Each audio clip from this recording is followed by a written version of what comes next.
And I don't see Mr. Betancourt yet. No, I don't either. Hang on, I can now access the attendees. Oh, I don't either, but I do see our new board member here. I'll promote you, Alex. Courtney, you're co-host as well now, right? Yes. Okay, cool. As I did mention to Courtney, I do have another meeting going right here, but I will primarily be in this one.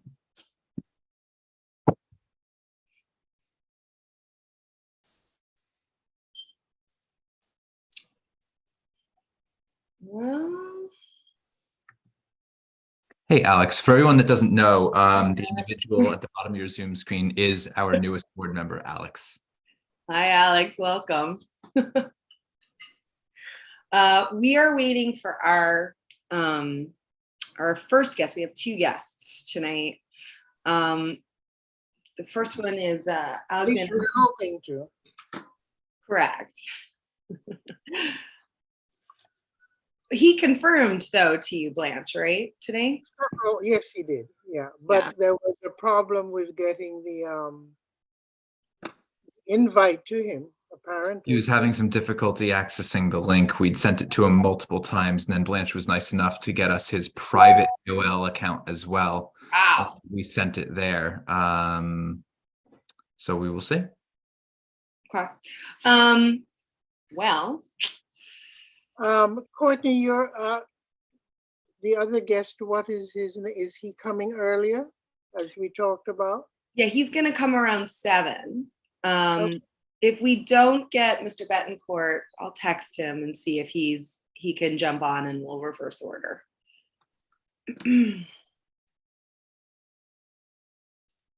If he is having trouble accessing Zoom, he can also text or call me too.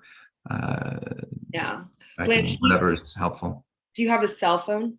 I have a phone. I don't know if it's a cell phone.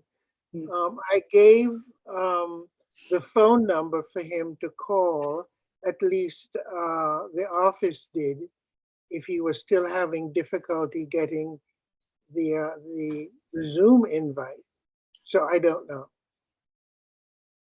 Let's see if I have a cell phone number for him somewhere.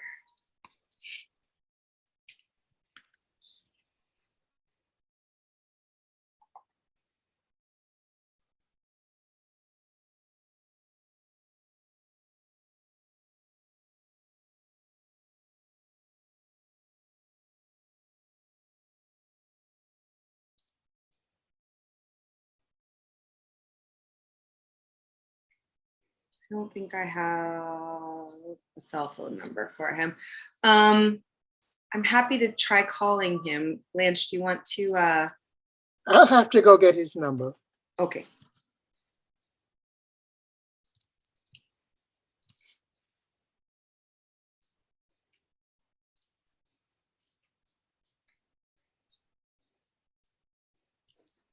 All right, all. Alex, normally we move a little more on time than this. Okay.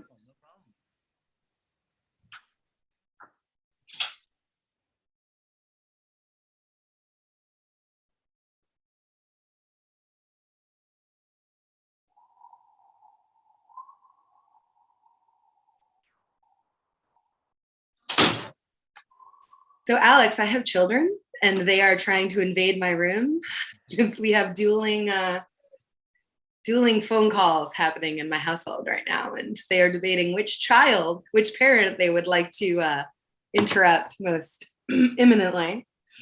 You have a newborn? I don't think that they're probably not doing this part yet. Yeah, my daughter's like 2 years, 3 months, but she started to do the same thing. She likes the ideas of friends on the screen. Friends, Yeah. I can go look at the friends. Yes.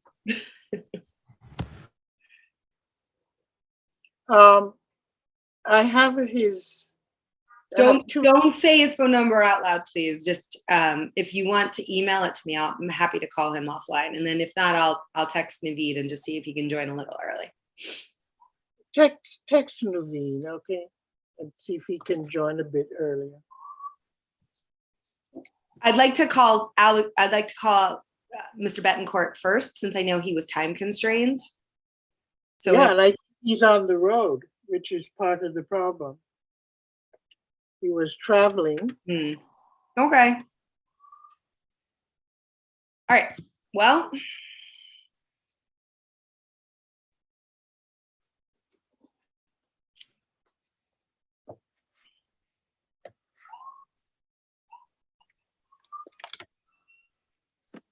I'm going to give you a number. I'm not concerned about protecting it. Well, No, but the rest of us might be actually. I am. Yes. Yeah. So if you could just email it to me, that would be great.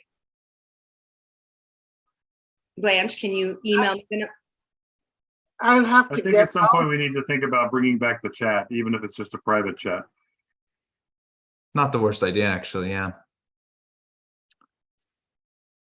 Do I get out of talking to all of you now so I can email a telephone number? No, Blanche, you can do that while you keep this up. If you want to just launch your email the way you would typically launch your email, these things can run concurrently and it won't interfere.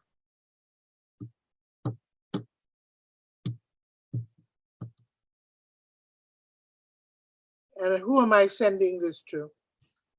Me.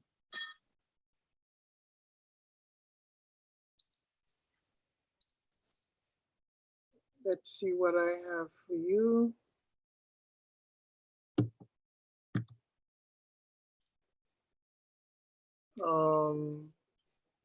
I'm going to send it as a reply, Courtney. That's fine. To the last thing between you and Max. Okay? Yep. Okay. Max, was there a decision to get rid of the chat on all of our meetings because there was just too much kind of chatter and noise? Yeah, this is something we'd done maybe back in the spring, I think. Yeah. Actually, it was because questions had been raised about its consistency with the open meetings law. Some of the chat items were not being spread to the entire public because they were like this, this kind of thing. And then we had advice from the borough president's legal team that Leave it. we should just kill it. So we did. Fair enough. Did you get that, Courtney?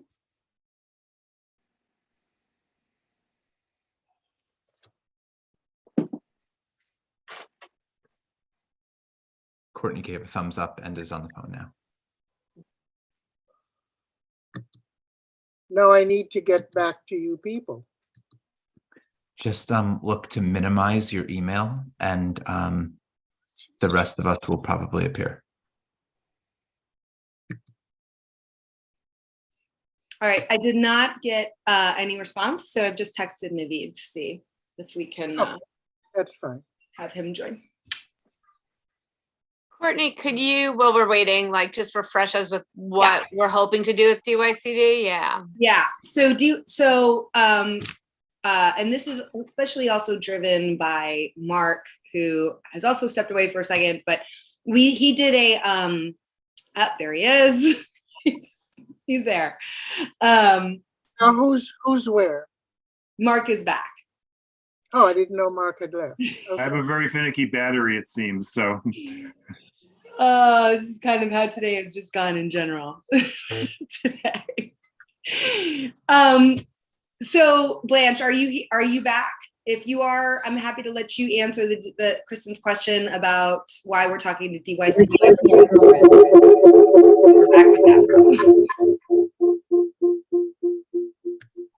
I am back. Shoot. Let me see if we can replicate what we did. I just muted her again so we didn't listen to that.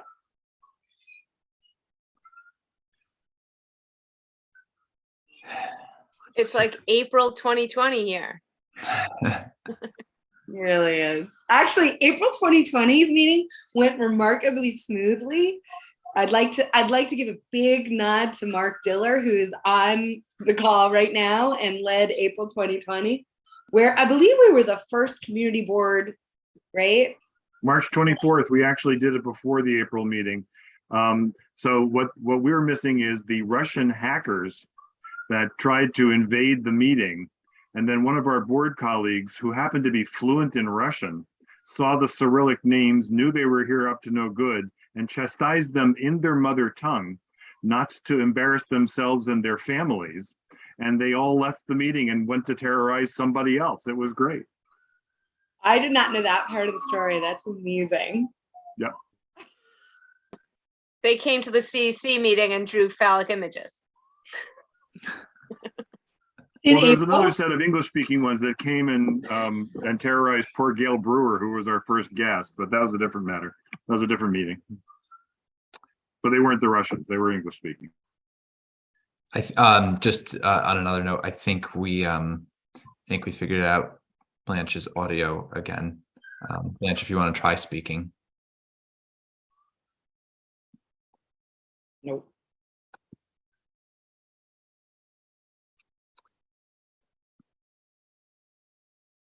Blanche, you're muted.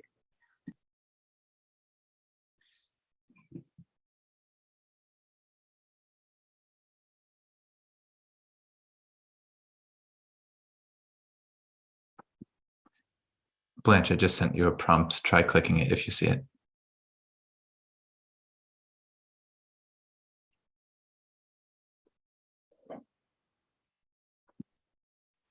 Give it another minute, and then actually we could reverse order completely, and go. I can also prep on what we're going to talk to Naveed about, and also I want to raise the CBD question and decide and talk about whether or not we want to address it in a future meeting too. So we can just completely reverse order. It'll be upside down world here today and do new business, which I think we will. So Naveed went straight to voicemail, which he was going to be in motion probably until close to 7. So I have a feeling we may not be able to get him for another few minutes. So let's do this. Let's talk about the two things. So DYCD, what we wanted to talk to them about is what the program, it's just to give us an overview of what the programs are in our district, with two things. One is an eye towards what we have, knowing that we're going to have to do this. They want us doing the district needs earlier this year. So we're trying to get a sense of what we have. Mark put together a list, which I sent out, which I believe is probably one of the most comprehensive lists we've had in a long while. That was attached to the email I sent, just prepping of like, here's what we have. And then Mark had also taken, he'd taken part with the questioning for the boards in terms of the questions that we had across. That was all the community boards, I believe, right, Mark? And he, of course, just, yes. Manhattan, yes. Manhattan, yeah. So I think the idea here is being like, here's what we have, unmet needs, what would be kind of the nice to have, how are things going? Do we have a sense of how we're doing as a district? Knowing that we're always kind of looking for that, but also we're gonna have to write something up in a few short couple of months. With Naveed, what we are gonna wanna talk about is, I think as we've mentioned in the past, there are a lot of the asylum seeker families and students who are currently up at PS 145, and Naveed, who is both a CEC3 member and a parent there, took me through kind of their experiences, what worked, what didn't work as well, how it's going, with an eye towards both just updating us, but also knowing that we're likely to get more soon. What kinds of how can we use those learnings to make some recommendations on what we think should be some guidelines and principles, and kind of how to think about this as we think about those students coming in, probably imminently and then ongoing as well. From a future business perspective, what I would say is one of the things that we've been talking about behind the scenes is, and I think it came up on full board recently, which was the CBD trucks, which have been in our neighborhood and garnering a lot of complaints, selling cannabis products before they are actually supposed to be, and often parked near schools, it seems. And then secondly, it was brought to my attention by the PTA president and the vice principal up at PS 165 that they were having an issue, which there is a smoke shop literally adjacent to their school, which they feel like the advertising is really conducive to teens. There are also multiple other smoke shops within a short distance, and they are anticipating what happens when they are potentially legally allowed to sell cannabis starting next year, which could mean January. The other, Ira's shaking his head, so let's discuss that since we have a few minutes. I'm more involved in this issue. Great. Working for my agency than I'm really free to discuss, but this is moving forward. And when some of the equity retailers actually start to open, I think we'll see the response being greater on the part of the city and the state. Right? I can't say that for sure. I'm just on the design and construction side. So that's all I have to say. Okay. But they're not supposed. But they're clearly not supposed to be there. We know that. You mean the trucks or the stores? The trucks, the stores. Yeah. Obviously, when there are legal outlets available, yeah. I think we'll start to see some motion on that. Okay. I'm not a representative of my agency, and I don't pretend to talk to them. But this is in the media. It's unfortunate that we're not seeing what we all want to see yet. So just one thing, and then Seema, I'll go to you. There is a rule that they are not allowed to operate within 500 feet of a school. Period, once they are licensed for cannabis. And so I think some of the question is, there are a lot of smoke shops currently on the Upper West Side. Actually, we exceed what the limits are supposed to be for these types of shops, actually, that we're OCM regulations have very clear regulations as to how, and I think these are public at this point, of how far they're supposed to be from churches, from schools, from each other. Yeah.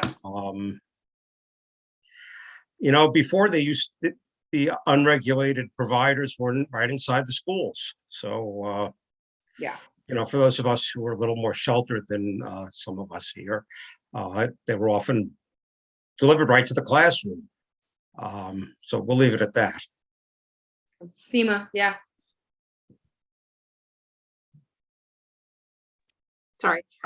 We had a bit of a conversation about this briefly at the BCI meeting, and then sort of offline in a text exchange, which I'm happy to forward to you, about some of the issues that you're bringing up. A big question in my mind is, there seems to be a differential, I don't know if it's execution or structure, between how liquor stores and the State Liquor Authority manages its purview versus how this is proposed to be managed. We as a community board are not technically an advisory body to them. Right now, as far as I understand the regulations, we can tender our opinion, but none of those locations need to come to us for any kind of hearing or approval or notice. I think it would be really important for us to talk to our electeds, to talk to the office as well about that. The second point I just have quickly is, it is also from our last meeting with the Office of Cannabis Management, which is, oh my gosh, maybe a year ago, 9 months ago, something like that. It wasn't clear to me that they actually had any enforcement authority, or anybody else had any enforcement authority. So how all the other shops that are not regulated and all these other sort of offenders, how they're going to be cleaned out of the neighborhood, I'm unclear about. And I think that's something that's super important. Al Capone. What did they get Al Capone for? He didn't pay his taxes. Hi, Naveed. Could I just very briefly jump in? I'm so sorry. I heard from Blanche and as I said, I'm also on another meeting, and the important takeaway right now is I'm working to get Blanche in, but Blanche has also now heard from Mr. Betancourt, and he apparently is stuck, delayed, something like that, wants to know if he can join a little later. I just took initiative, so that was probably fine. I'm now also going to keep working to get Blanche in. And thanks, Max. Sorry. Yeah, no problem. Hi, Naveed. Mark, did you want to kind of bullet this, and then we'll go to Naveed, and then we can come back and talk about this at the end too. Thanks, but I was just going to follow on the other thing. Let's go to Naveed, and then if there's time to talk about cannabis, we can do that later. Thanks. Okay. All right. Perfect. Hi, Naveed. Wait. We're going to me instead of cannabis? What's happening here? Hi, everyone. Hi. The world's gone mad. My name is Naveed Hasan. I'm a council member on CC3. Hi, Kristen. Nice to see you again. I guess I'm here because of the Asylum-Seekers student situation in the Department of Education system. And I guess my exposure is mostly in District 3 because my position on CAC3. And thanks to Kristen, actually, I made a connection with all the people at CAC2. It's a much bigger district. I realized they have 900 students in the district, and they're handling it in a much in a pretty streamlined district level as us. Yeah, can you hear? Yeah, you're breaking up a little bit. Do you want to try turning your camera off? And yeah, I'll shut off the video. Is this better? Yep, that's better. Okay, perfect. District 2 has Iris Gersten as their STH coordinator, I believe, at the district level. And so I've been in touch with her too. Just briefly, we have a couple of hundred students in District 3, mostly in 3 schools: PS 145, PS 165, the dual language middle school, which I believe is MS 257, and a handful of students each at PS 242, and PS 76 in Harlem. I don't think the total is much above 250 students, maybe even less. And I'm very familiar with the situation at PS 145 because I've been working as the Title I PAC chair while we're still waiting for elections for that. And I've done this job before, two years ago and 3 years ago. So I have some experience with the difference between then and now with the new asylum seeker population. But a lot of the needs are very similar. They're more acute with the refugees that have arrived because they have literally nothing, including housing. But I don't know. I mean, I don't want to like monologue on this. Is there something? No, let's talk. Yeah. So here's what I think would be helpful, with an eye towards helping us think this through, knowing that we may be getting more students incoming shortly. Yeah. What I think would be really helpful is kind of how you took me through this. What do you think has worked well and why at PS 145 that might be useful going forward? And what mistakes or things didn't work as well that we should understand so that we can make some recommendations about avoiding those in the future? Yeah, so the very first thing we learned, and so at 145 and actually in the district in general, the first students arrived in 2 shelters, the Ellington, which is on 111th Street in Morningside Heights, and then Park West Hotel, which is entirely asylum seekers right now.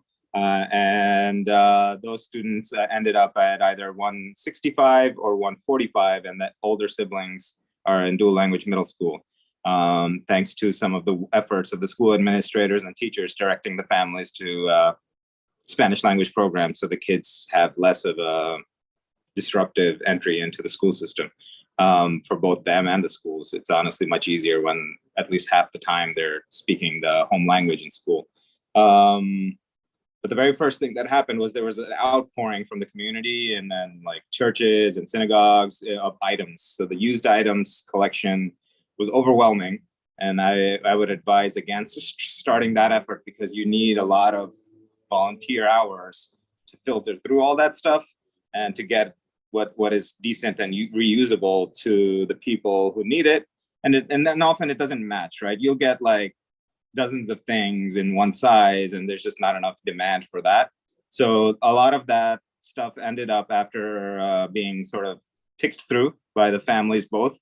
that are asylum seekers, shelter families, and then we realized we also need to help the existing students in temporary housing. As you might have read the New York Times article from yesterday, there's still 100,000 or more in the city in the shelter system, and they're traditionally not getting as much attention. So we're trying to sort of spread the wealth of all of these sub donations. But there's a mismatch between needs and sudden supply of all this stuff. So what worked well is we actually offloaded all of this to either Ascension type churches that have the volunteer manpower to deal with donations. And we learned from them that what they do is they take all of the items, filter them out for what's reusable, give that to a thrift shop, and then they distribute vouchers to the people that need things so they can go and shop in the thrift shop with vouchers. So that actually solved all of our used item problems. We're not accepting them anymore.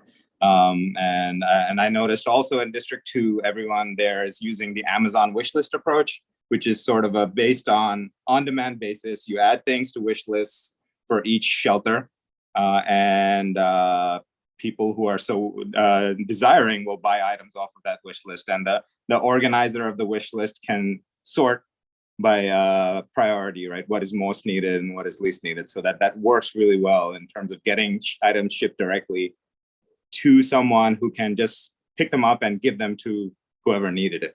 So that solved the supply and demand mismatch of items. So that's the one big thing. Don't create a lot of volunteer work where it's not needed, because people will burn out and you'll have a hard time finding more people to volunteer when it's the same kind of work. So that's sort of the biggest lesson learned in the beginning of this. I'll stop, I guess, if anyone has any comments or questions.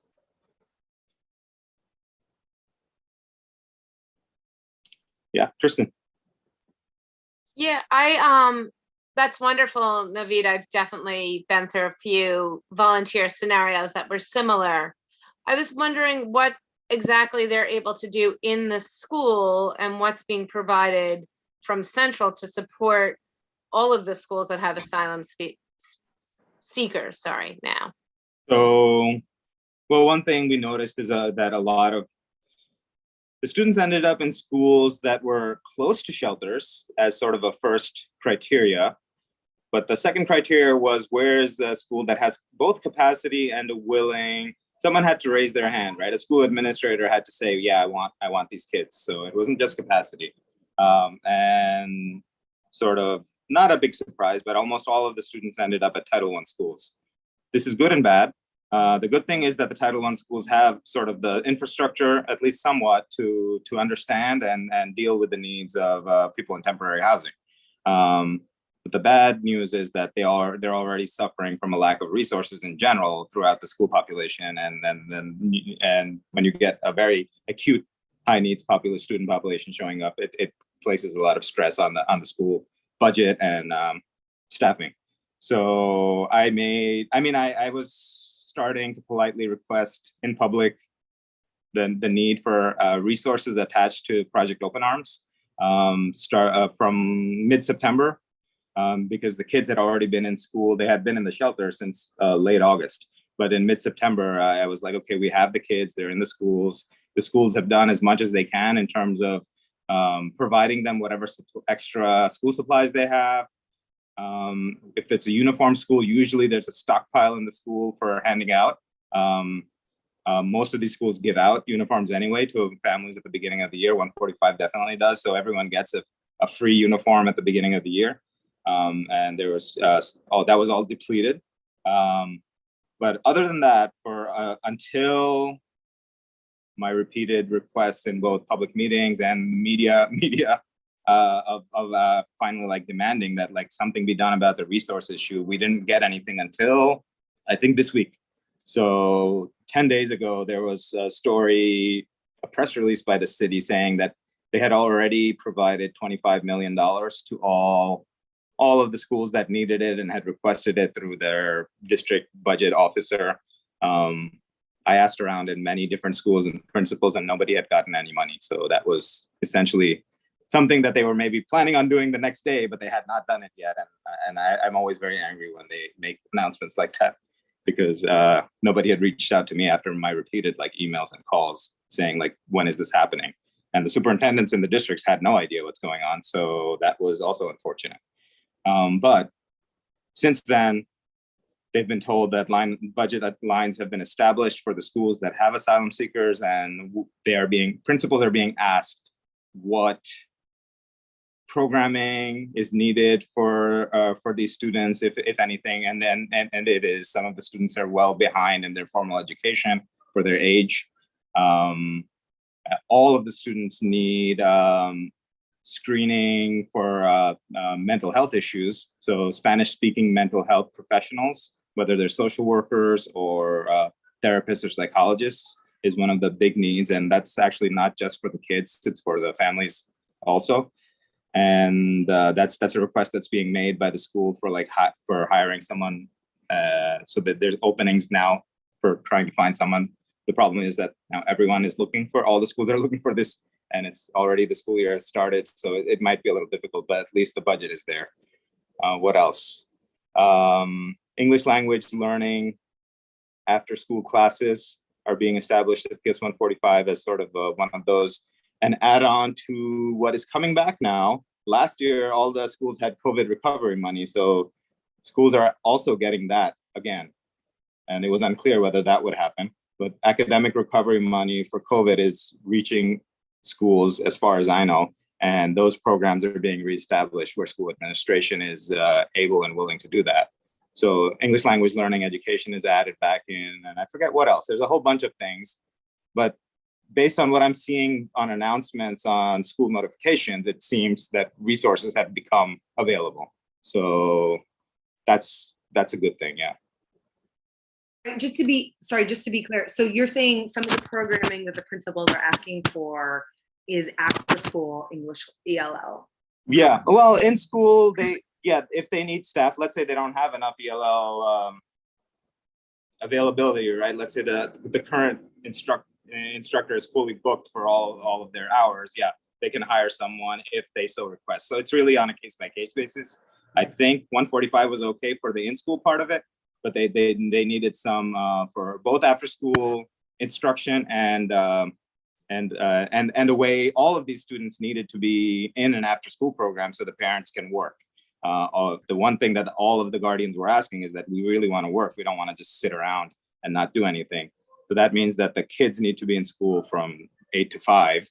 And usually the Title I schools don't have funding or space or both for all of the kids of the school. So for example, 145 only has capacity for 100 of its 450 students in its YMCA after school program. And I think an expansion of that has been requested. But even before that, a lot of families that didn't really need it or had other options withdrew their kids to put them in other programs to make space. So that's a nice thing about the community there. That I think everyone who was in the shelter that's going to 145 has after school. And so the kids can be supervised by adults that are not their parents, and the parents can work unofficially because none of them actually have official work permission at the moment. They are working as far as I know. Ira. You're muted, Ira. You're muted. Yeah, I figured that out quick enough. I don't know how many families we have in this district, and I certainly don't know how many families we have in the city currently.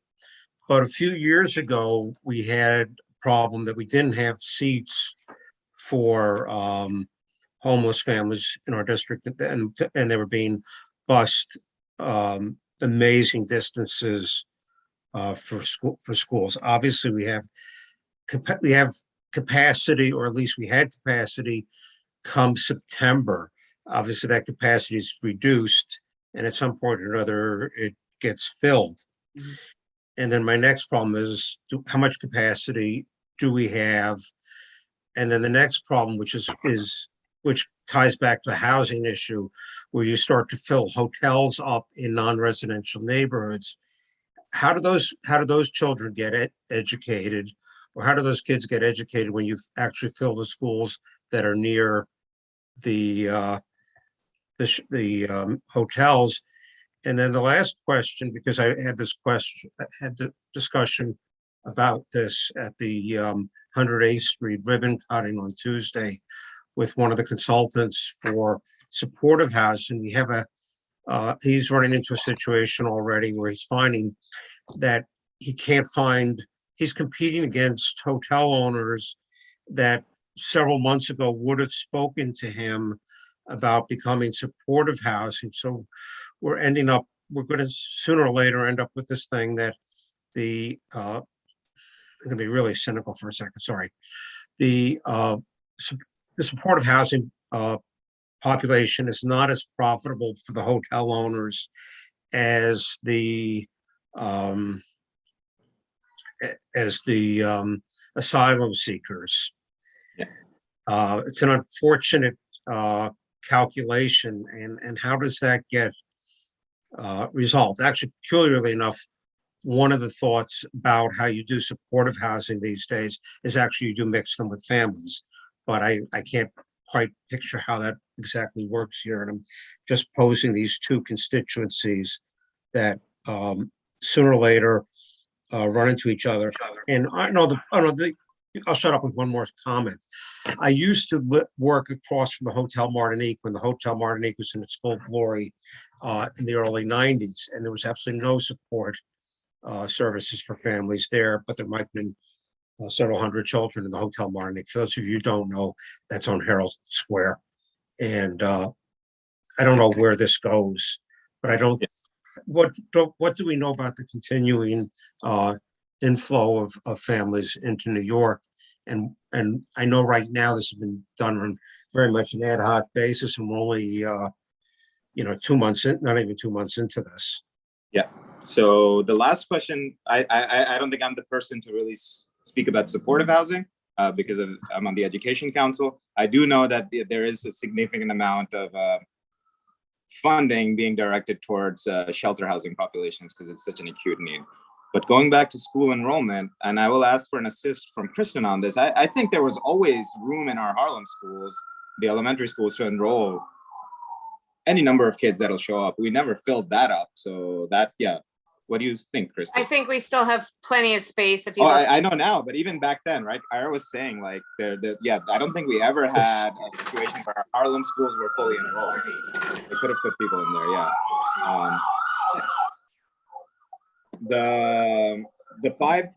The three hotels I know of that are being used in District 3, which don't overlap with your CB7.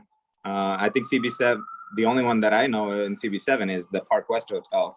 The Morningside Heights one is the Ellington, and the Apollo, I believe, is the name of the one that's in Harlem. The Harlem and Morningside Heights one are known to be very rundown properties, and I'm worried about how the families are doing over there. There's been news stories about those places needing to be condemned, but because it's so lucrative to run shelter housing for the city on a nightly rate basis, they keep surviving. Park West Hotel is actually fairly decent. The only issue they have there is that their living conditions are almost prison-like. They have to be keyed into their rooms and into the lobbies. They have a 10 p.m. curfew, so if they're trying to work a night job, that's basically impossible. They have no kitchen facilities. They have no laundry facilities. And one of the big issues we were having at 145 was that the families had no way to wash their clothes. So the teachers and the principal volunteered on a weekly basis to take clothes home on Fridays and bring them back on Monday, and they're doing laundry for all of the families that are at the Park West Hotel until the school can get the laundry machines installed. That process has been significantly expedited because we made a bunch of noise about that. Normally it takes years for SCA and DSF to get their act together and get machines into the building. I think we plan, they've been doing asbestos remediation in the school and working on the plumbing. There was a shower room. I never knew our elementary schools had showers, but they're converting it into a laundry room. We're waiting on, I think Gail Brewer has offered to buy the commercial laundry machines for the school. So as soon as the space is ready, they'll deliver the machine. So I'm hoping within a month or so. Naveed, Yeah, 6,100 kids are in the New York City DOE school system as asylum seekers, new arrivals. And the buses arrive at Port Authority unannounced. So it's very chaotic. Yeah. One thing I was going to say that came up in the conversation, and then sorry, Kristen, I know you had your hand up. I just wanted to, while we're on the topic of the laundry machines, the comment that was made, Mark, you were there as well, was that it would be helpful for many of our schools to have washer dryers in their schools, because this is not a totally isolated need or issue. So I just want to make sure that we put a pin in that thought, because I think it's something we might want to keep our eye on, that that may be important and interesting, and something that I think I'd never really thought about before, but came up in conjunction with this that I think is important. Yeah, when I was Title I PAC chair 3 years ago, that was the one thing we were trying to get started, and it never was got off the ground just based on so many bureaucratic difficulties. All of our community schools, the Title I schools, would immediately benefit from having facilities for laundry in the building, because a lot of the times STH populations don't have a way to have clean clothes, and that makes it really hard for them to. We want all the kids to not stand out, right? Everyone should blend in, be integrated into the school. So that's important to us for all of the Title I schools. Yeah, and by the way, just so it didn't get lost, when you and I were having a conversation, you mentioned it, the helpfulness of being in a uniform school went for the kids coming in, because it evens out the, it removes the dress question from things that might separate the asylum seeker kids from the rest of the school population. So you had mentioned that when we had our conversation. I just want to make sure that that got noted. Yeah. I think the order here is Ira and then Mark. Okay. I'm not muted. I just want to put in 2 cents about somebody who does laundry rooms, and it's a lot more complicated than just hooking up a machine, particularly when you start to add dryers. Washers are less difficult, but you need ventilation, you need the power. If you're doing it electrically, if you're doing it gas, you need the gas. That's an endless headache. I'm doing some of these for NYCHA right now. I don't want to admit to that. Once again, it's only in the interest of full disclosure and ethics that I do this under my state job, but it's a lot more complicated. It would actually, I think it would actually be easier to do some version of the teachers bringing at home, but somehow they're engaged in commercial laundries that collect and distribute through the school. You can put that into effect very, very quickly. Yeah, so that's the PTA and local nonprofit organizations are starting a fundraiser for at least a stopgap until we get our machines to raise money for vouchers for laundromats for the families to do their own laundry. That should be in place sometime next week. We are getting electrical ventless washers and dryers to fit into the space. That's what the DSF told us. So yeah, that's a major mistake. So that's the only option they gave us. No gas. There's no gas in that. That's correct. It's the only option, but it's a mistake. Why do you say that? Sorry? Why is it a mistake? Well, first of all, those are, as far as I know, those aren't commercial, and the condensing dryers really don't dry that spectacularly if anybody here has one. Yeah, I've seen them in apartments. They're not the best. I've done them in apartments, but usually when I've done them in apartments, we've backfilled with a laundry in the base, in the cellar, or off to a first floor rear area with larger machines, so that bedding can be washed and winter coats can be washed and so forth, that don't fit into the condensing machines. That's why I say commercial laundry service can be organized very quickly. People give bags, they give tags to get them back the next day. That may be a whole lot more effective. Also, I don't know if anybody here's used our laundromats on the Upper West Side, but they're not. I used to use them, and they're not wonderful places. And come the winter, you're going to be standing outside waiting for your laundry to get done. Yeah. I mean, at least I think the bedding is done by the shelter hotel, but clothing, the washing should be fine. The drying, I understand, is probably going to be an issue, but we do the best we can, right? So we'll take what we can get. But I'm just saying the one issue with a hand there are, I've heard from District 2, you cannot just give cash or gift. These people are not allowed to hold anything that has monetary value.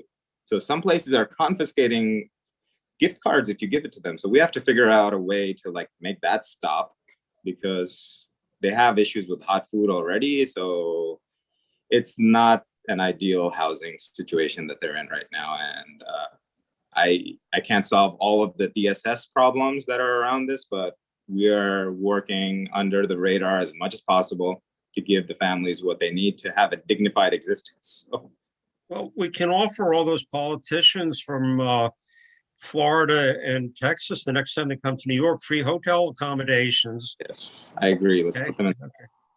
All right, Mark, you had your hand up too. Couldn't agree more with Ira about the choice of machines. They're also terribly inefficient, energy and otherwise. But more of the capacity issue, all that's correct.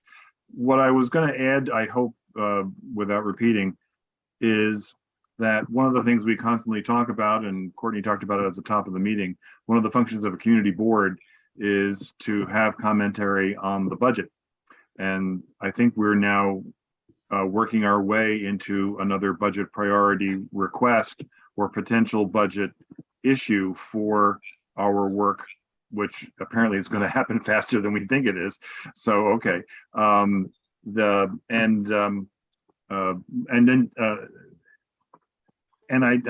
do think that it can be a capital request if we actually put the washer dryers in the school. It would be an expense request if we tried to get the vouchers for the families. My money is on the capital, both because it's easier to get, it can be bonded, and because once you start handing out gift cards, even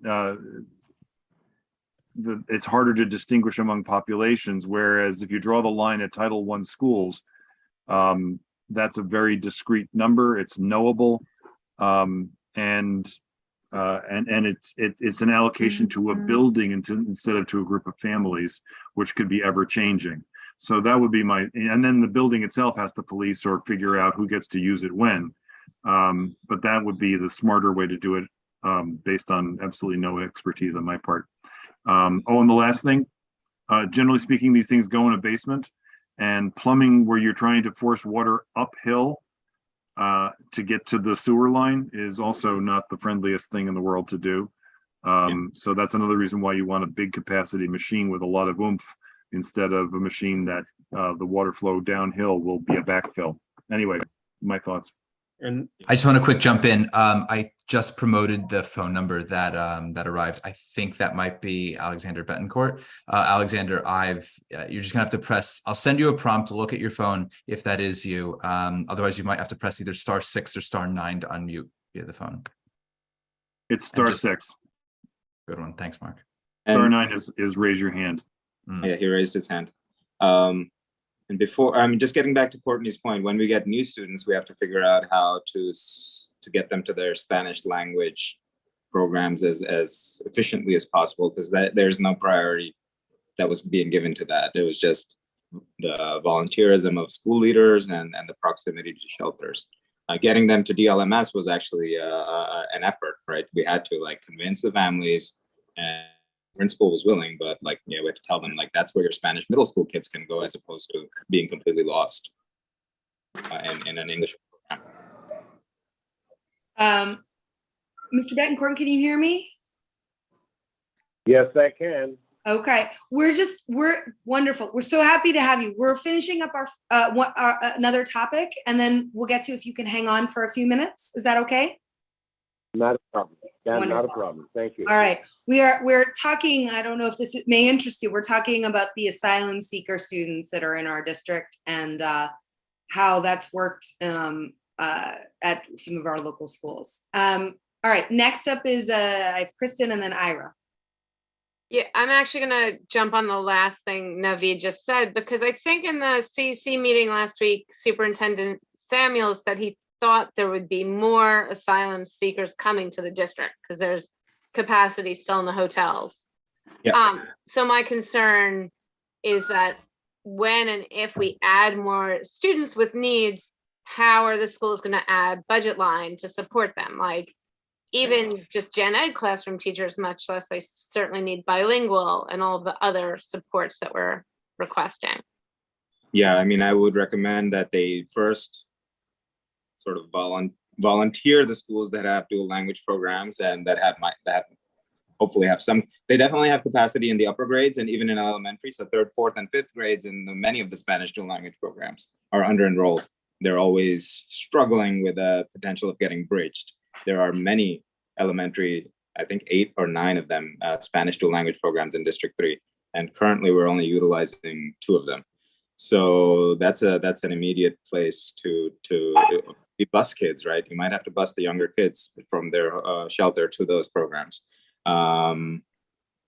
What else? In terms of getting the budget item, it has to go through the district budget officer, whoever that might be. I don't remember the name of the person, but they now know the process for getting this funding to 145, 165.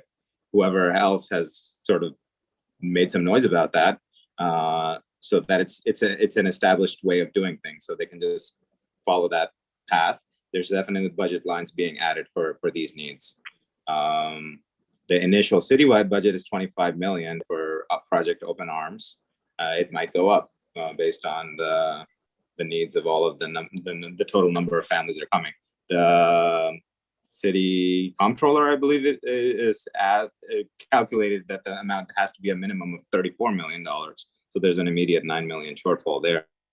And I think that was just based on fresh student funding. Kristen, do you know when, after the registers close, schools get their extra budget for beating the reallocation usually comes like beginning of January. Yeah, that's too late, right? That's too late for schools. They need it sooner than that. So that there has to be some consideration for that to be happening in November and December, right? Not end of January. And then there's still all of the mental health professionals that need to be funded for these places, because you have to deal with the trauma as soon as possible to make sure that the kids can actually have actual schooling, as opposed to just being in a place where they can't learn. That's where I have a specific question. So as far as the allocation and fair student funding, if they have more students in the next 3 days, they will get money for that. Yeah. If they have more students a week from now, A, they will miss that enrollment snapshot. Yep. And B, even if they get the fair student funding, some of these needs are beyond that. Like when you're talking about mental health support, that's not covered in fair student funding. Nope. So that I think is finally getting addressed during whatever the budget lines are that are not fair student funding related. And I don't think they've even released funds that are based on the enrollment of these asylum seekers. It's just this sort of emergency budget lines. I'll ask again at my school. That they wouldn't have, up until, to Kristen's point, up until the 31st, they wouldn't have had to, because they'll get counted. Yeah. Right. And so they wouldn't have needed to, but they will. Yeah. After Monday. But again, the people that show up Tuesday or later won't be counted. May never get counted. But I mean, right. The argument may mean we need to count them. These extenuating circumstances isn't normal. Yeah. And you need to count them and give the schools the money. And this is an ongoing issue for Title I schools that get people kicked out of charter schools after October 31st. They never get counted, and that's been a complaint forever. So yeah. All right, Ira, I just wanted to add to this budget allocation discussion that Advocates for Children had a mention in their newsletter today about high school students, because not all asylum speakers are this young. They're being placed in transfer high schools, which is what usually happens when you come into the city, at this kind of late piece. But there are only 2 Spanish language or dual language transfer high schools of the 9 in the city. So there's concern that there are enough seats for them. So I think we can look at what they've said for a little bit of language around how the needs of high school students are being met. I raised that issue at the high school superintendent town hall last night, and all the candidates agreed, but I don't think our district has a Spanish dual language high school of any kind. So we're in a situation where we would have to bus them very far away unless Edward Reynolds establishes some kind of Spanish program. That's one of our big transfer schools. So yeah, agreed. Thanks. All right, Ira, and then Bev. Two very quick dumb questions. Historically, the Regency and the Congressional have been used for homeless families of one flavor or not. Are those going to be impacted by any of this? Their access to schools, or their access to be used for families? For example, the Congressional was always a special population in terms of they were looking to how can I put it, not be found by other family members. Yeah, I haven't heard those names at all. So this is the first time. I don't think they're being used. Okay. As far as this, and the other question is, are there any other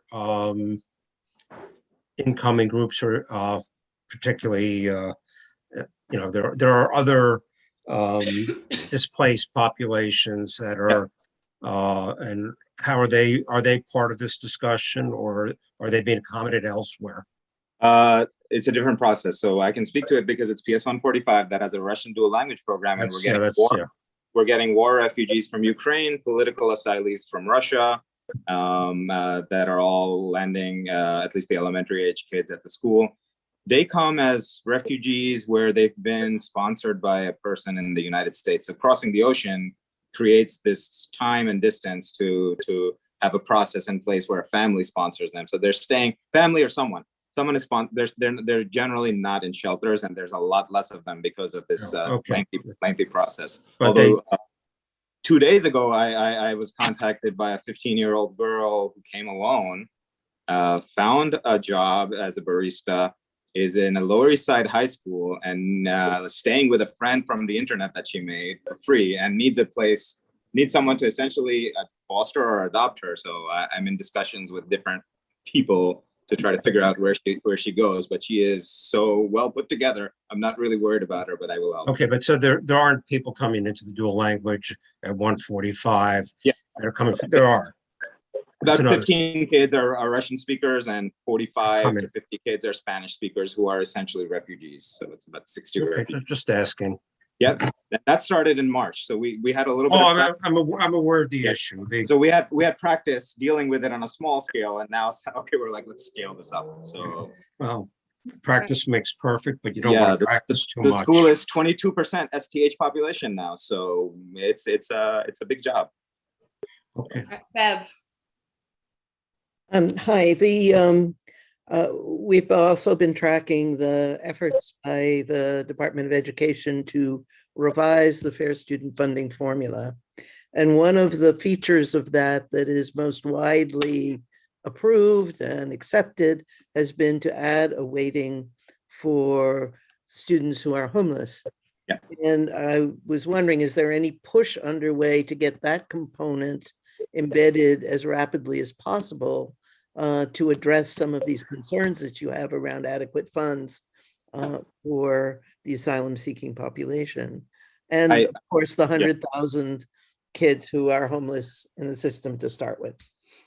I spoke with two or three people who are on that working group for fair student funding, and that was my only request of them, to add a weight that is greater than what it is now for students in temporary housing. It's something that really should have been budgeted for before to help. The one thing that would really help is just to make sure that they have mandatory after school, right? That they have a place to go, seats allocated to them for after school, no matter what the school budget is otherwise, and that comes through funding to pay for staff. So yeah, that's the most I can do, because it's a closed group, it's a working group, and I can't actually influence the policy more than just repeatedly advocating. But yeah, it's definitely something that we're asking for. I don't know when it happens. When will the changes to FSF come into play?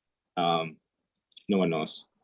Right. There are representatives on that group, though, from the IBO, from Advocates for Children, who perhaps we could reach out to as well and Please. see whether we It can would figure out be, anything around their timing. yeah, much appreciated. Please do that. Thank you. All right, so here's what I'm gonna suggest. I think let's put a pin in this conversation here. I think it's clear. We'll regroup at the end of this session. Naveed, you do not need to stay on unless you are interested. But let's regroup at the end to discuss what we as a board want to do with this topic. I would suggest that we go to Mr. Betancourt now. And I actually think maybe I know I may have some questions that link these two topics. So I actually think it's very helpful that we actually went in this order. So anybody else, that's good. Naveed, we'll circle back with you. You're welcome to stay. Yeah. Yeah, I'll come back on another device. I have to hand this device over to my kid. Understood. I also recognize we are now full on in bedtime hour. So yeah. Thank you, Naveed. Really, really appreciate it. Thank you, everyone. You came on. See you soon. Thank you. Mr. Betancourt, hi. How are you? Good evening. Good, thank you. How are you? We're well. Thank you for coming on tonight. I recognize it was a challenging night for you to get on. I appreciate your efforts. Not a problem. It's more than worth it. Chair Lawton expressed to me what the importance of the meeting was, and we want to be able to provide all of the support that you need. Great. If I could start, I wanted to first of all extend greetings from our new commissioner, Commissioner Howard. As you know, he assumed his position as commissioner about 90 days ago. And he came in against the backdrop of both funding struggles and many of the issues that you have all been discussing that have impacted both the work of DYCD and the work of every human service organization and community-based agency in the city. That notwithstanding, we are involved in a lot of those conversations with the administration. We have also deployed staff to support any interventions that are needed to assist the newly arrived migrant community in the city. And we are thankful for the fact that we have a host of community-based agencies that have always been ready to respond to the call. That notwithstanding, what I wanted to discuss this evening was your specific matrix of services for Community Board 7 in Manhattan. I believe that you might have some spreadsheets in front of you that give you some detail, program by program, site by site, community by community within the boundaries of Community Board 7. Let me start with just the top line.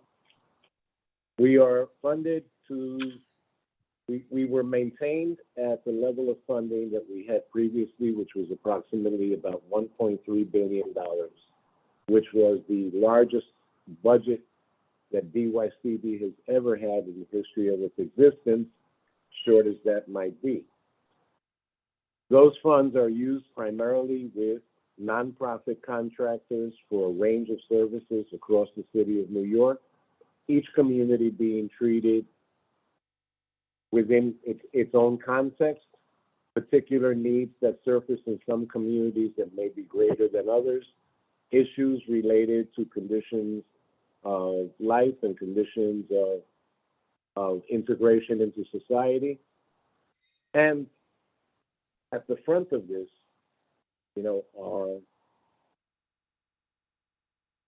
it's a struggle. It's a struggle to maintain the work of providers today, given the types of needs that they have to confront on a daily basis. I want to kind of focus in on the work that you are all supporting in Community Board 7. Let me give you what the bottom line there is, and these are numbers that I have shared with your board on previous occasions. You are currently funded out of DYCD direct funding to the tune of $7,374,058. That supports a total of 18 organizations and 32 contracts across a range of services, from Beacon programs to Compass middle school and elementary programs. community service block grant funding that is used for what were traditional community service block grant funding opportunities, that is literacy assistance, housing assistance, programs that have direct correlations with conditions of poverty. We are heavily invested in the work of after-school programs in Community Board 7, and your spreadsheets will identify for you both the school sites and the specific funding amounts for each of those programs across your district. Now, given some previous conversations I had with Blanche, she had shared with me that there was some particular interest regarding the rollout that we had this summer of both Summer Rising and the Summer Youth Employment Program. Yesterday afternoon, we had the opportunity to testify before the City Council on what some of those results are showing us today, the types of expenses and programmatic efforts that were mounted, and the results that were generated as a result of those interventions. As you know, SYEP received significant fanfare over the course of the last 3 years, predicated largely by results of the pandemic that forced the closure and curtailment of the program to a much more scaled down degree than we had ever anticipated. But that was also met with a significant expansion that was spearheaded and committed to by Mayor Eric Adams. 90,000 jobs, 100,000 summer jobs were created. 90,000 of those jobs were in work-based learning experiences through DYCD Summer Youth Employment Program, making it the largest number of opportunities in the program's 59-year history. We received a tremendous amount of support both from the council, from the nonprofit community, and from the communities that we serve regarding these opportunities. Of the 100,000 jobs promised by Mayor Adams, 90,000 SYEP slots were filled at more than 18,000 work sites, also an all-time high. And of these work sites, 19% of them were public organizations, public agencies, 36% were in the private sector, and 45% were with the nonprofit community. Participants engaged with employers such as Microsoft, SI Green Realty, Google, a ton of commercial outlets, 8,732 young people worked at over 80 city agencies, including 4,730 at the Department of Education, 813 young people at the New York Police Department, 728 at parks, 258 within NYCHA facilities, and 256 within the Health and Hospitals Corporation. The city, albeit the City Council, even took on close to 190 summer youth employment participants to shadow staff at the City Council. Each of the council members took a minimum of 2 to 3 SYEP interns, and they provided a series of invaluable experiences on the functioning of government from a real close level. We also provided an unprecedented number of enrichment events, career panels, and added opportunities for the summer youth employment experience. Young people were taken on tours of biolabs at NYU Langone, Con Edison Learning, electric, gas, and steam labs, City Hall, and the United Nations. We held a day in the life of Wells Fargo virtual event where over 300 participants attended and were able to hear from different members of the organization about the work they do, the company's vision, and how to apply for internships or jobs. Youth also participated in FBNY and NYPD career days in training. On the heels of SYEP's implementation, there were really two huge projects that DYCD had to tackle this summer. It was both Summer Rising which was primarily a school-based DOE initiative strongly supported by SYEP and DYCD community-based organizations. And the intent of that was to serve 110,000 young people around issues of academic enrichment, culture and the arts, recreation, essentially summer day camp type activities with wraparound services. These programs took place in every single school district across the city of New York, and even within some of the specialized high schools in the city.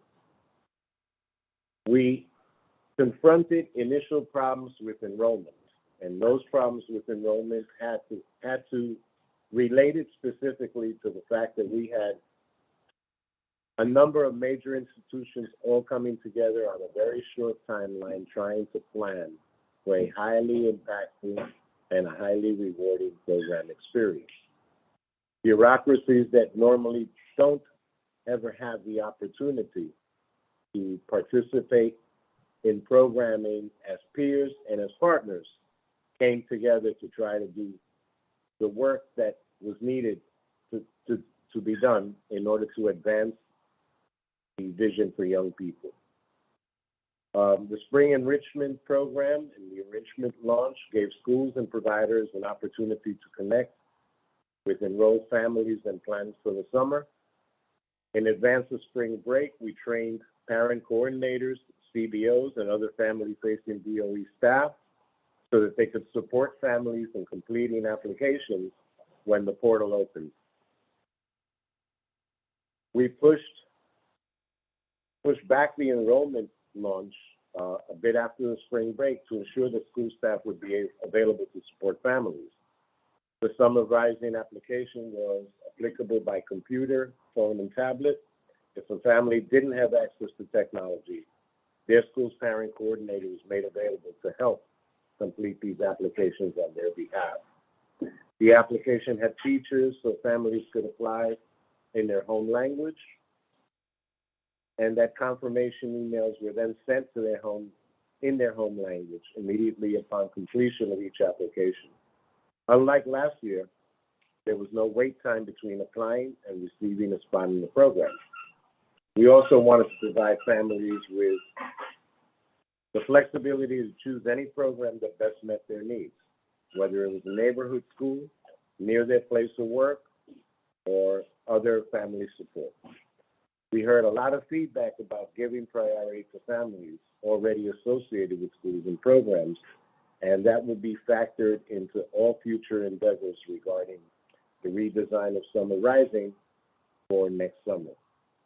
Summer Rising 2.0 was built on previous city summer initiatives offering high-quality program models, Friday sessions, and optional extended hours provided by DYCD, including students from District 75 and those with 12-month IEPs.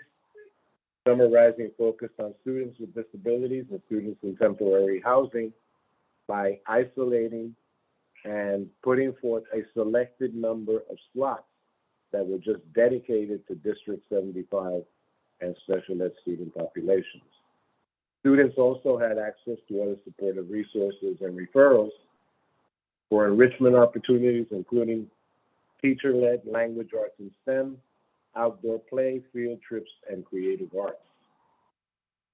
In response to concerns about coordination between DYCD and DOE, we held daily meetings of core teams to promptly address issues as they arose. We also held bi-weekly convenings with DOE and CBO communities, including the 168 providers that responded to the call to participate in Summer Rising. We put together a portfolio of strong professional development opportunities with training and coaching enhanced through our partnerships with the DOE and Change Impact. While it's still too early to discuss plans for the summer, we are currently working at parsing through all of the issues that affected programming, good and bad. We have come to terms with the fact that Programming of this scale has to be really well thought through and well supported, and you can't wait 3 months before the beginning of summer session to try to mount an initiative like this off the floor. We are buoyed by the fact that we have 1 solid year of experience with the summarizing model. We kind of know what worked, we know what didn't work, and we know we have strong support for the continuation of these activities. Most family respondents, when assessed, were satisfied with the safety and site hours, site locations, the number of program staff, the timing of information about activities and schedules, and communication from summarizing staff.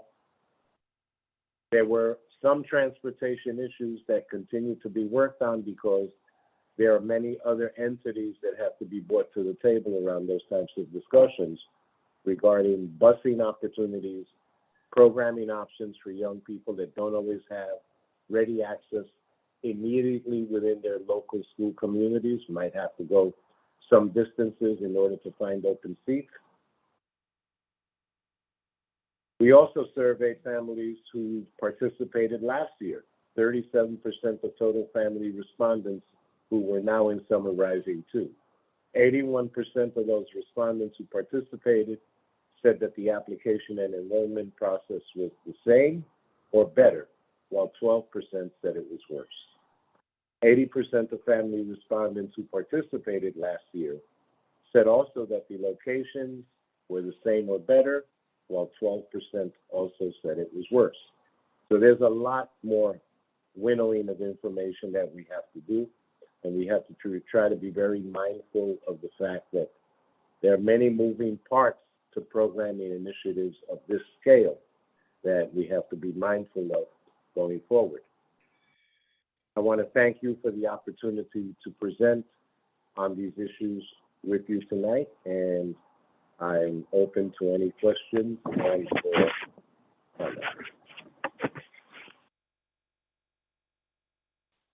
Mark. So, Mr. Betancourt, thank you so much for joining us, especially on the extreme extent to which you had to do in order to find connectivity. We're very grateful for your expertise and for your presence here. Thank I'd you like to for having me. I'd like to pick up on what I understood to be a couple of points to clarify, and then to see how that might intersect or dovetail with our role. If I'm understanding you correctly, the Summer Rising program, first of all, it's a remarkable achievement to have 110,000 students served by, if I understood you correctly, 168 providers.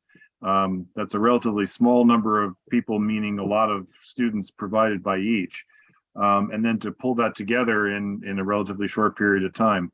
One of the things that I keep coming back to with respect to your budget in particular, and it has to do with what I understood you to say with respect to the need for advanced planning, especially on a battleship of this size you're trying to turn, is the role of baselining funding year to year, rather than negotiating each year as if it were a standalone operation, in order to be able to know what it is you're planning for, or conversely, the capacity that you're able to serve. Can you speak a little bit to where we are with baselining funding for either Summer Rising or SYEP, and then what is left to council restorations, and what it is that we should be advocating for as a community board, and perhaps in concert with our chair who's here, who can nudge our sister and brother boards across Manhattan to do the same.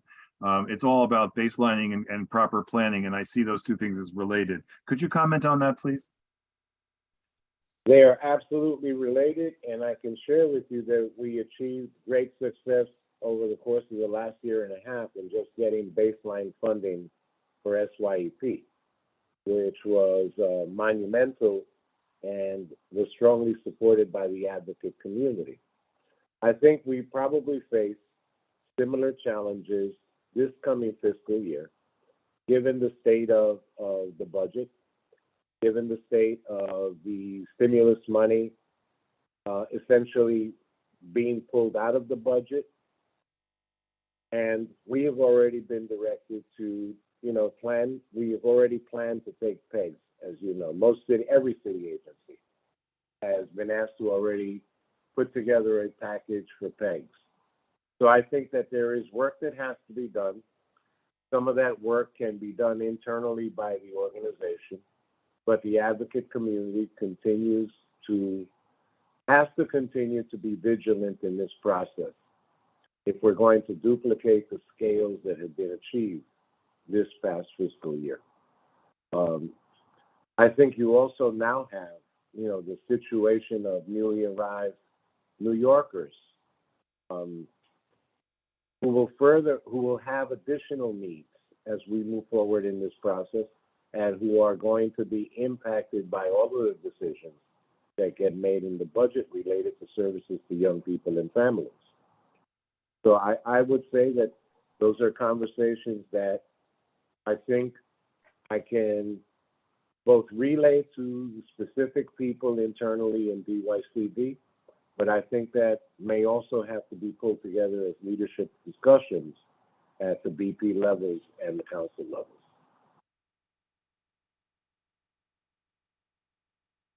Thank you. You can come back if there's time for other questions, but I'll yield to my chair and to my colleagues. Thank you.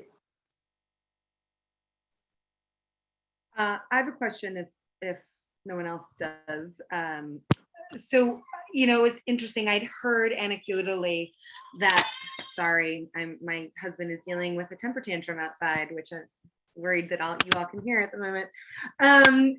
So I'd heard anecdotally that we did have an issue, as I suspect we did citywide, with families finding summer rising programs close to their homes or close to their place of work. And I heard that unfortunately was probably affecting families most in need of the programming. I know you said you're thinking about this. Is there anything here that we should be advocating for or thinking about in order to assure that the families who most need it in our district are able to get placement? Is this about needing more programming, more sites? What should we be thinking about in order to assure that more outreach, that we don't come up against? I think it's a combination of all of the above. I mean, our experience with Summer Rising this year is that when that application process opened up, almost 50 to 60% of the slots were already booked within the first 5 days. So that speaks to the issue of both site availability, schools being identified on a timely basis by the DOE, leadership discussions happening with principals and with all of the other bodies in government that affect the capacities of schools to open, even agencies like the Department of Health.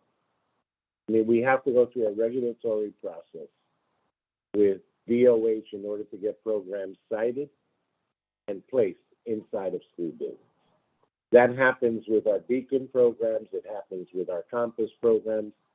So even the kind of network that we currently have in place that has a history of contracting already with DYCD and or BOE has to go through this daily process, this yearly process of making sure that they are able to maintain their space, that they're not moved from their space because the school won't be identified as a summer school site. Those were conversations that were changing day to day in this process. That doesn't speak to the limitations that we know we face with Summer Rising. So I think that there really needs to be very high level discussions around what that process looks like for next year, that we begin to get the word out a lot earlier than we did last year. I'm sorry. I have a little one, as you hear. Not a baby anymore, but she's a very precocious Bichon. My apologies. So I think that the questions related to the baselining of Summer Rising funding are absolutely legitimate and have to be put forth in the conversations around the city budget.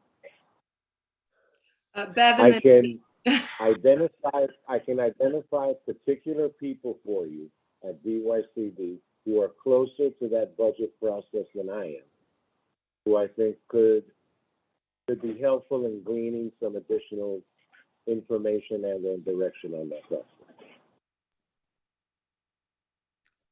thank you. Bevan and Naveed. We would very much like those names because this is something we have continuously placed very high on our own budget needs and requests. And I think that the more specific we can be about those needs, the better it is for everyone because the more likely it is to be funded. I did want to ask whether you felt that given how rapidly your slots were filled last year and how great the need is, and the fact that many of the most needy students and their families probably weren't in that first 5-day rush to get slots because they may not have known. Do you have any opinion about whether there should be set-asides for specific needy populations within the program or not? I think that every parent who qualifies, who has a need, we should be able, as a city, to address what those needs are. Are we going to be able to reach every single family in the city that is in that situation? Some of the challenges that we face have to do with even access to technology. I mean, when the application went computer-based, that creates other types of issues for families who may have limited internet access or limited Wi-Fi access, or perhaps no access to technology. So it really has to be a multi-pronged effort that's based in some degree of reality about finite resources. The funding commitments, as you know, were extraordinary for both summarizing and SYEP this fiscal year. And that was in less austere fiscal times. Right now, we're all going to come up against a budget that is going to demand reductions in key areas. I think the advocacy community needs to be very, very vigilant, very strong about the human needs of communities and kids. And we have to find a way to keep this type of programming effort going because it proved invaluable to many, many families this summer.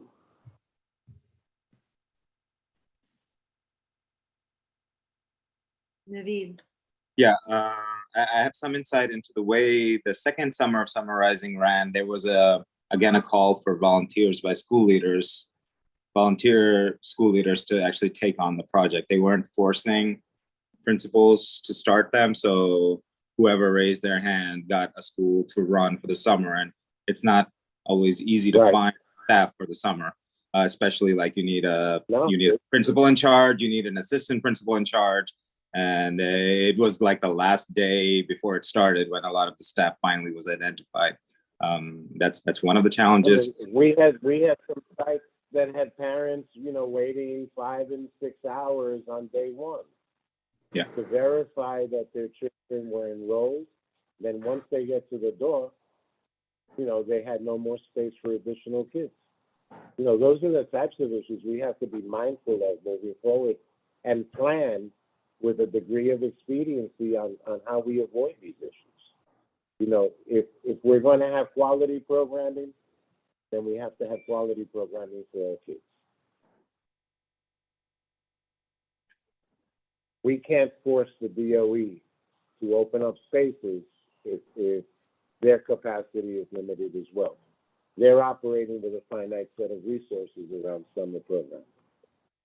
We're of the thought that combining the efforts of DYCD, the expertise of DYCD, the capacity of DOE and building spaces, that it could be a very, very strong relationship that would bear really positively for communities.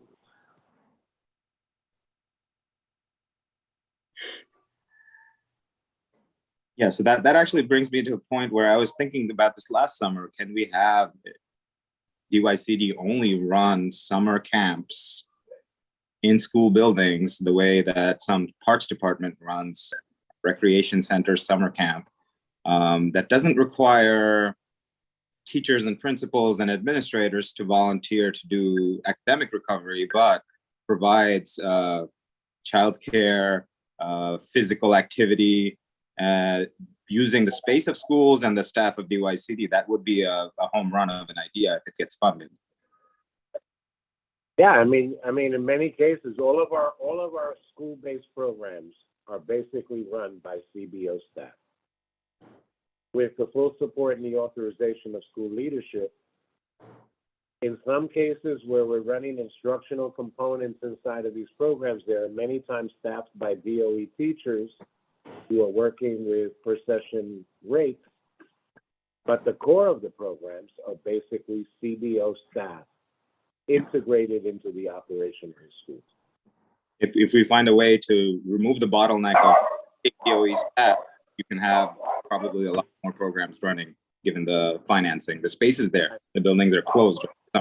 So the other issues that we face are both, we face issues of physical restriction. We face some issues of licensing and regulatory requirements. Those are all of the red tape and bureaucracy issues that have to be managed and worked through.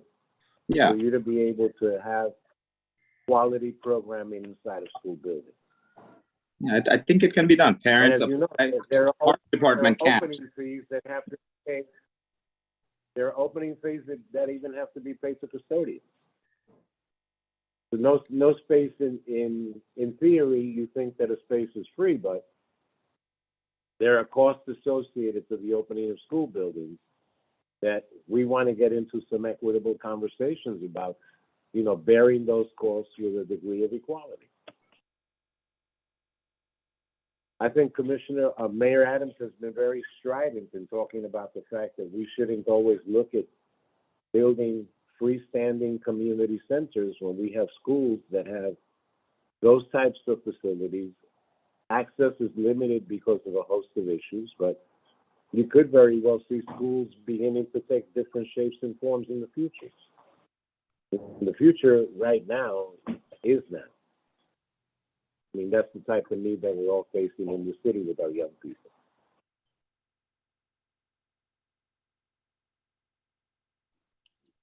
Mark, I know you had a question. If we had time to come back, I think we have. I don't see any other hands, so I'm going to go to Mark, and then we'll circle up. Well, thanks. Thank you. Where I was going, and I think that we may have touched on it already, is the idea of, because the end of our discussion with Naveed was about the need not just for placement among the many needs of our immigrant students that are joining us from big square states down south, are the after school needs. And so sort of switching from, we've had a great discussion about summarizing and the summer programs, which as Bev very correctly pointed out, have been very dear to us for many years, and we're gratified at where we are with that. But another core of what DYCD does for us are these publicly funded after-school programs, and the need for that among the immigrant populations that we are receiving is perhaps as acute, if not more acute, than some of our other working families that need that support. So we started to talk about that. I'm not sure if there's a path forward for CB7 and the advocacy community, as Mr. Betancourt was saying. But the idea to have dedicated slots so that families in this very vulnerable condition can have some hope of beating the line, especially when we're talking about a PEG. That's a challenge that I wonder how we should be confronting. So I'd be welcoming of your thoughts on the interplay of those things in terms of advocacy and in terms of what's reasonable to even ask for. I mean, I think right now we're in a position where we can identify the surges of young people inside of communities and look at the school facilities within those communities and understand that they are going to be besieged by new families who have language issues, who have issues related to just adjustment to an entirely new environment, an entirely new city, and the challenges that presents, issues related to homelessness and relocation services, issues related to the sustenance, the basic life sustenance of families that community-based organizations are being challenged with as we speak.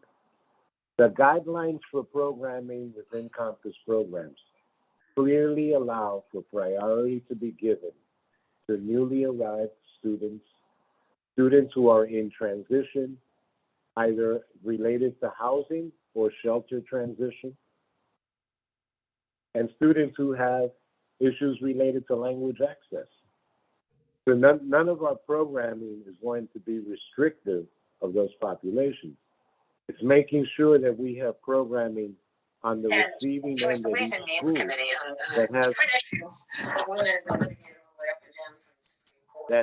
that has the cultural framework and capacity to respond to those families with a degree of respect and support. The same respect and support that we would give to all communities who arrive at our doors. So it sounds So like I think that there's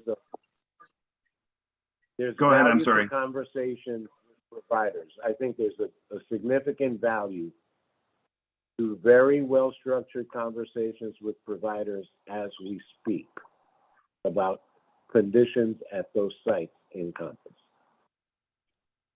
And it sounds, I wonder if, so the next thought, it sounds like the prioritization has already been embedded in the programming and perhaps the contracts with the providers. Absolutely. And that's terrific news. Which means that the step that's next comes is to make sure that the newly arrived families and the other vulnerable families who need these services are aware of them. Is there a budget for that? Is there a mechanism for that? Is that something that a community board and a community education council could be helpful with? How are we doing with that, I guess is what I'm asking. I think the CECs would be very helpful in doing this. I mean, we have shared all of our data regarding community-based organization contracts in both campus middle school and campus elementary school are within the realm of knowledge of the DOE. They have listings for every single partnership that we are engaged in and involved in. And that's done on a district by district level and on a community board by community board level. The question remains is, does the provider have the capacity to manage additional kids arriving at that door? Is that going to prove to be, burdensome fiscally or programmatically for both the school and the provider? Can they manage more than their 150 young people that they're contracted for? And, I will share with you that those funding formulas really run on a per student formula.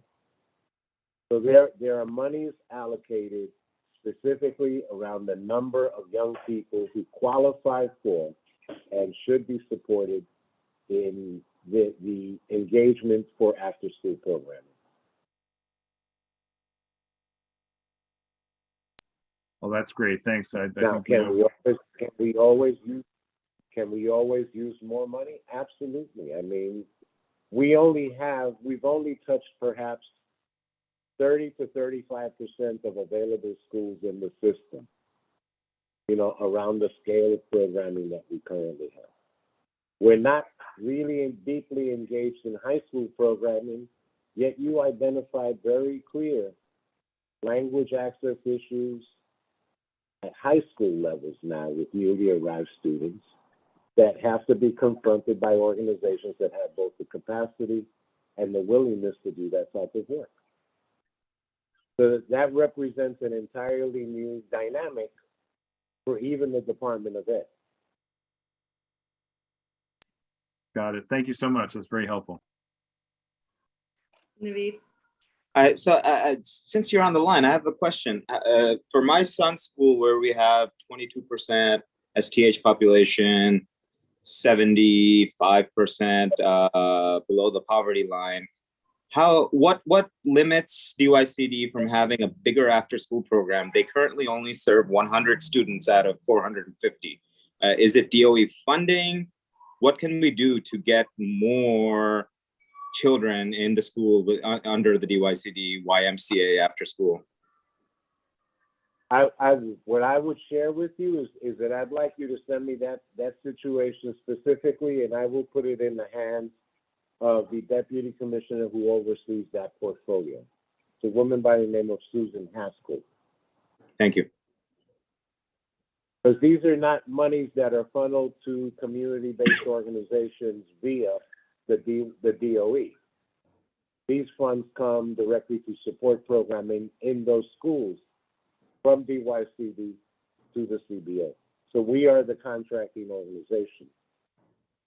Part of the historical problem that's always existed with community school partnerships, and I think you saw this play out with the huge community schools initiative that was started some years ago.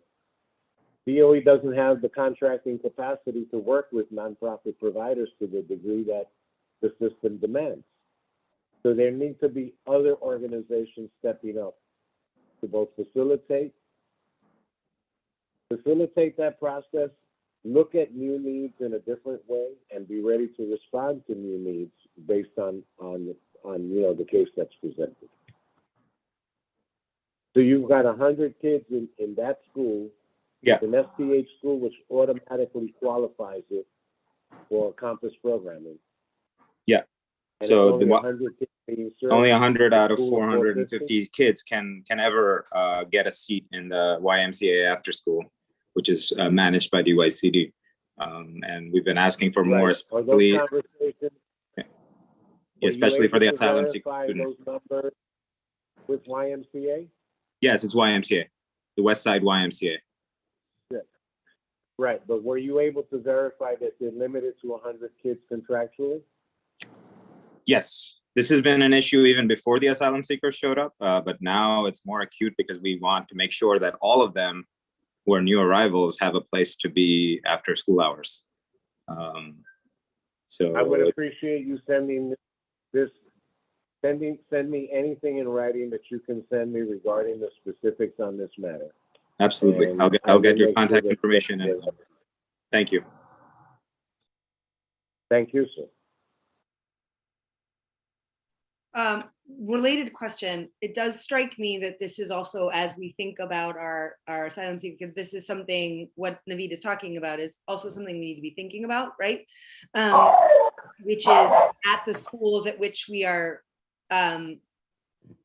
going to be sending kids, what is the after school capacity? And thus probably if we're going to be writing up anything here, we need to be including something there about understanding what the after school capacity is and finding some way to ensure that, I mean, Naveed, I think it's extraordinary that families pulled their kids out to create room, but that I don't think we can expect that to be the case, nor should we in every school, because those after school programs are really critical for working families regardless. Yeah, in the contracting context that we operate in, most of the after school capacity, you're looking at numbers of 150 full-time student participants.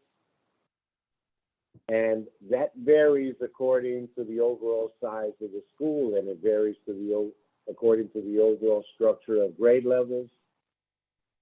But if you have your most vulnerable populations concentrated grades 3 through 5 or grades 1 through 4, those are situations that demand that you begin to look at things differently. And maybe it doesn't become a rote funding formula of $7,000 of $5,000 per student. Maybe it becomes a higher student formula that has to be developed for those sites. But absent of those specifics, I don't want to speak in generalities.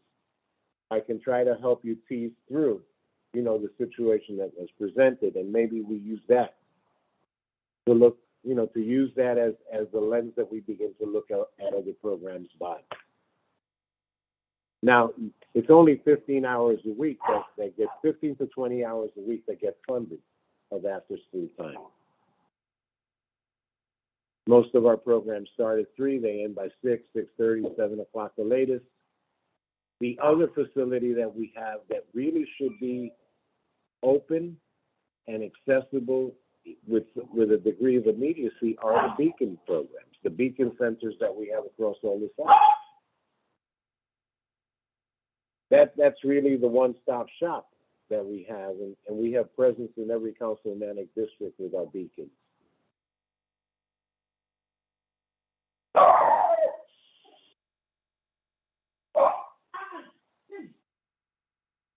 My apologies.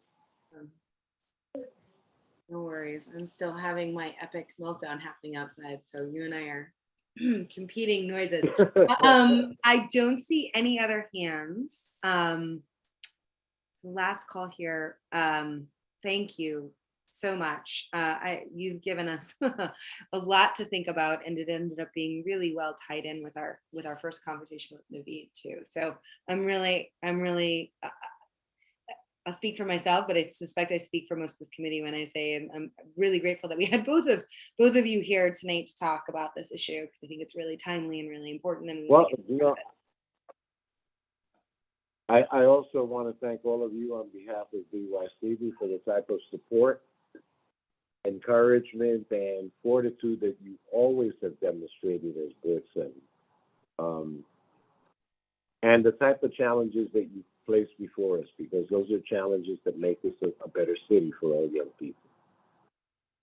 Thank you. I want to thank, with some degree of specificity, to Ms. Lawton, who was always kind enough to listen and strong enough to pry. And I would be forever thankful to you. She is amazing. I agree. She's a special person. She is. All right. Well, thank you. You don't need to stay on while we deliberate. However, I suspect we will be reaching out with additional questions. Would be my theory. So we'll try and send those questions through collated a bit via email if they come, which I'm sure they will. Thank you so much. Appreciate it. Have a great night. Thank you. Take care. All right. So, so that's a lot to unpack. So sorry, I think it's quieted down out there. It was really loud, guys. I'm so sorry. All good. May I just update the group briefly? I spent about 28 minutes on the phone with Blanche. Mark was kind enough to alert me and Blanche to the fact that she did have another email address. We pursued that, but ultimately I don't think Blanche is going to be rejoining. Okay, thank you. That's frustrating since she was really pivotal in getting him on. All right, so I think two things are coming out from tonight, and I think they are related but separate. I think there's probably two resolutions. One about youth programming, and it sounds like especially summarizing. I think that one is slightly less time sensitive than, but not time sensitive. But I'm cognizant of the fact that we have full board in, because we are a week late. We have full board next week.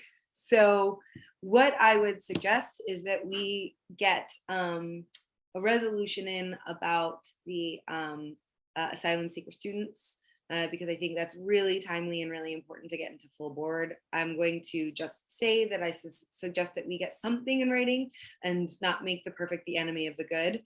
But we will need it before Tuesday, unfortunately, given the calendar. And then I would suggest that we also work after, but sequentially on a resolution about some of this programming, specifically summarizing. And I think there is an element to that piece that will involve what we learned tonight about the asylum seekers, but is not, but let's deal with those two pieces separately. Yeah, Mark. So I agree in concept with how you're parsing this. I do think that the summer rising part of this and the summer youth employment to the extent that it dovetails with it is really our budget priorities process, not a resolution on its own. Whereas the relief and additional services needed for our immigrant families, our asylum-seeking families, is something that should be a resolution. And if we can pull it together for next Tuesday, so much the better. Can I ask you a question? Can I ask you a question? Because the reason why I'm not, to me, it obviously is district needs and budget priorities and all of that as well. However, I'm cognizant of the conversation that we had about the need to really have some time for planning for this. And thus, I do think we should, I need to go back and look. We had all of this in the previous year into the DNS and budget priorities, but I don't think it's in this year, in which case we can't just let her write, I don't think, on it. I think that I'm not sure, but I'm pretty sure remember there was that grouping of budget priorities that kind of got lumped together. And I think that with a little bit of perhaps a little bit of artistic license, okay, a letter could be written for the fiscal 24 budget, which is the one that we just did the budget priorities for, that we could advocate now based on what we voted on in October. We voted on those, right? So we're set to advocate for that now. The part that isn't in there is the asylum seeking and new vulnerable populations part. And so that's why I would suggest that would be a standalone resolution on its own, accelerated as best we can. But I do think that you can write your letters and testify as you will about fiscal 24 based on what we've already said. So then I still think then we could do a letter. It just doesn't need to be done before Tuesday, unlike the resolution, which does. It's only Thursday night. It's only Halloween this weekend too. What could go wrong? Okay, so given that, do we agree on that plan of attack? All right. Here's what I'm thinking. I will try and put together a really, really rough draft tomorrow. It will be real rough, even rougher than some of my other rough drafts. I'm going to put it into a Google Doc and send it around so that we can kind of chip at it. But Max, I would also just maybe flag that this is going to be coming in super late. Like, it's no problem. We don't have to get into it now, but people just are not turning their materials in. So it's no problem, and we're working on it. So okay. Cool. All right. So all right, so I'm gonna go through my notes. I'll put something in. I'll try and get it out to folks as quickly as I can tomorrow, just so we can all kind of be working. I know everyone's probably got busy weekends, and I'm looking at those on the call right now, and a lot of kids. So Halloween, it'll just be what it is. And I would just say that this might be one of those that is broader by nature and necessity. Does that sound good? Okay. Okay. All in favor? All in favor of Aye. resolution I? Okay. 1, 2. I see 1, 2. 2 virtual hands. I'm raising my and then I see 1, 2, 3 actual hands. All right. Well, that passes 1, 2, 3. That passes unanimously by all the committee members who are currently on this. Yeah, and Blanche isn't on. So that's what we got. Anyone against? Abstaining? I know the usual drill. Okay.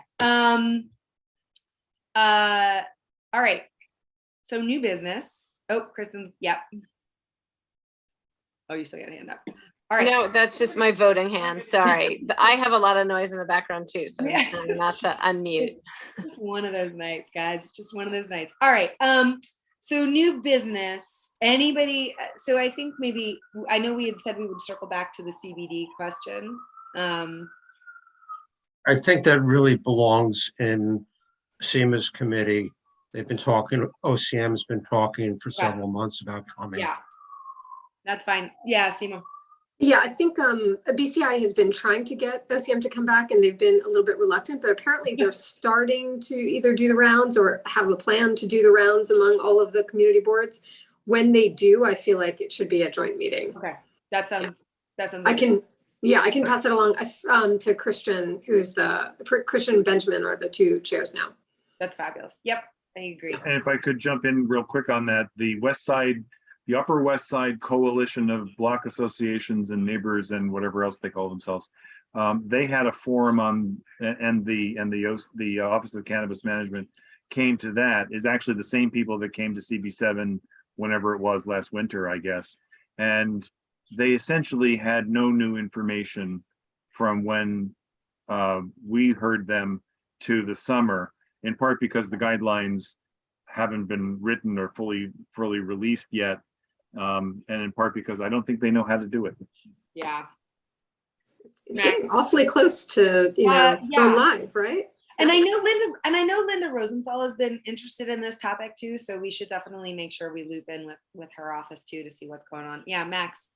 Mark mostly covered it, but OCM came and presented at our borough service cabinet, the meeting we have downtown with all the district managers in Manhattan. And this was more recent. And again, it was just a regurgitation of what they said to us when they came before our committee previously. And they haven't hired any new staff. Nothing's really changed. So I think they just don't have much new to report, unfortunately. Does not inspire confidence because it's supposed to go into effect in January-ish. It's just really mind-boggling. And remember that one of our core concerns back in January was reiterated over the summer. I don't know if the Borough Service Cabinet yet again reiterated it, but there was a lot of concern about how these products would be kept away from children. Right. Our committee, along with HHS, pre-COVID, was very concerned and actually got movement on a resolution relating to vaping tobacco products. Yep. And these guys are going to be introducing vaping for cannabis products. And there was a lot of concern about, remember there was all that concern about the tobacco products were coming in bubblegum flavor and strawberry swirl and God only knows, stuff that clearly is intended to market to children. Well, guess what? They do the same expletive deleted with respect to cannabis products, and the Office of Cannabis Management has no intention of trying to limit that.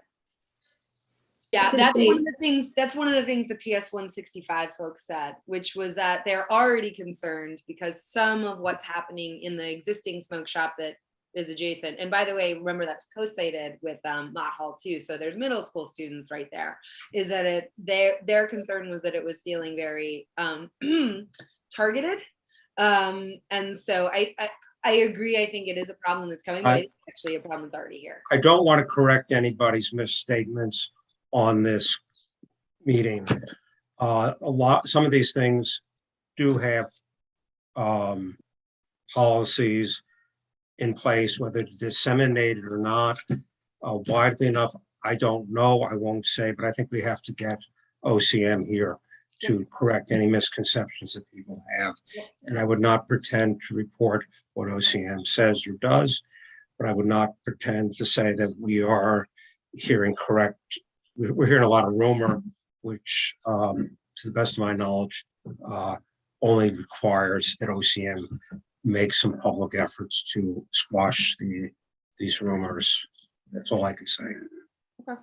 All right. So it sounds like there's going to be a meeting, maybe via BCI, and maybe we'll do a joint that time because I agree. I think this has a lot of overlapping interests.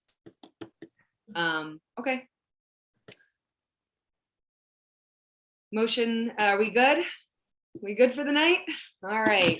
Okay. Very good. Thank you very much. Okay. Good meeting. Thank you, guys. Okay. You'll get an email from me and with a Google link tomorrow. Thank you. And Naveed, thank you for coming on and staying on. Thanks for having me. Let me know the contact information of the gentleman from DYCD. Yeah, I'm gonna send that to you shortly. And if you need any input on the asylum seeker resolution that you're putting together, I'm happy to. If you're okay, I was actually already gonna include you. I don't mind. There's other people actually that I would like to loop in because they're like on the ground working on it as parent volunteers more than I am. Perfect. So I could introduce one more person to the discussion so that you're more fleshed out by Tuesday. And then we'll do a CEC one at the end of middle of November. So okay. And I'm going to interject. Have you looped in President's Council as well, Naveed? Yeah. It sounded like that last time. Yeah. If Carrie's on it, I think everybody addressing it is good. Yeah. There's so much stuff I didn't discuss about like getting documents for the families, the students to get into school has been left to schools, getting documents like ID for the families has been left to schools instead of some city agency handling it. The new structure set up at borough-wide committees is a volunteer-only effort again. So there's still like reaching into schools essentially or other community organizations as opposed to putting city resources behind it. It's disappointing. So we can feel free to text or email me, and I can give you more things to bitch and moan about, so you can put in your resolution. Thank you, Naveed. All right, motion to adjourn.